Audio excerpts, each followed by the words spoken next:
네, 보신 것처럼 서울시는 남산 곤돌라 설치를 통해 생태 환경 회복과 여가 공간 조성이라는 목표를 함께 달성하겠다는 건데요. 하지만 일부 환경단체는 곤돌라가 설치되면 자연경관이 훼손된다며 결국 서울시가 주장하는 두 마리 토끼는 잡기 어렵다고 주장합니다. 이재원 기자입니다. 예장공원에서 남산타워까지 800m 길이의 곤돌라를 설치하기 위해서는 2개의 기둥이 필요합니다. 정확한 위치가 정해지지는 않았지만 지난 2006년 남산 생태경관 보전지역으로 지정된 북사면에 위치할 가능성이 높습니다. 생태경관 보전지역 일부가 훼손될 가능성이 높은 겁니다. 녹색연합 등 환경단체는 보전지역을 훼손하고 다시 확대하는 것이 무슨 의미가 있냐고 되묻습니다. 생태경관 보전지역도 일부 훼손을 하게 되고요. 지금 계획대로라면.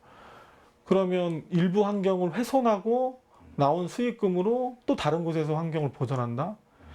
그럼 차라리 그럼 처음부터 훼손하지 말죠. 예. 이건 좀 뭔가 앞뒤가 안 맞는 것 같다는 생각입니다. 환경단체들은 곤돌라가 설치되면 이동수단이 2개로 늘어나 탐방객 수가 대폭 늘어날 것이라고 예상하고 있습니다. 탐방객의 수가 늘면 현재 남산 생태 보전에 가장 위협이 되고 있는 이른바 샛길 이용이 더 증대할 것이라는 주장입니다.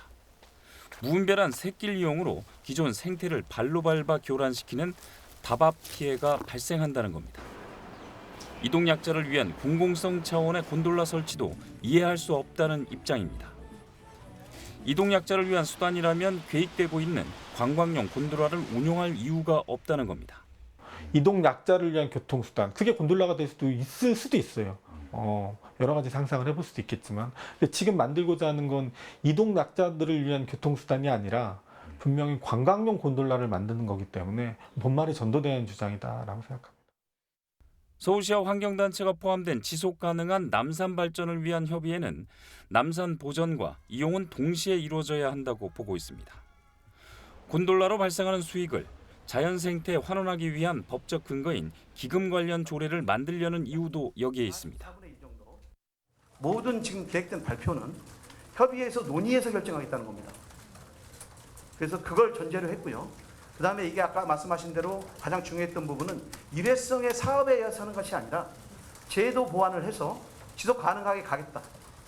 그다음에 여기서 나오는 여러 가지 재정적인 것도 남산을 위해서 쓰겠다라는 그런 시에서 의지를 밝혀주셨기 때문에 현재 남산 케이블카는 민간 업체가 60년간 운영권을 독점하면서도 수익을 공공기여하지 않아 지적을 받아왔습니다. 발전협의회가 곤돌라가 설치되더라도 위탁이 아닌 서울시가 직접 운영을 해야 한다는 입장을 고수하는 이유기도 합니다. BTV 뉴스 이재원입니다.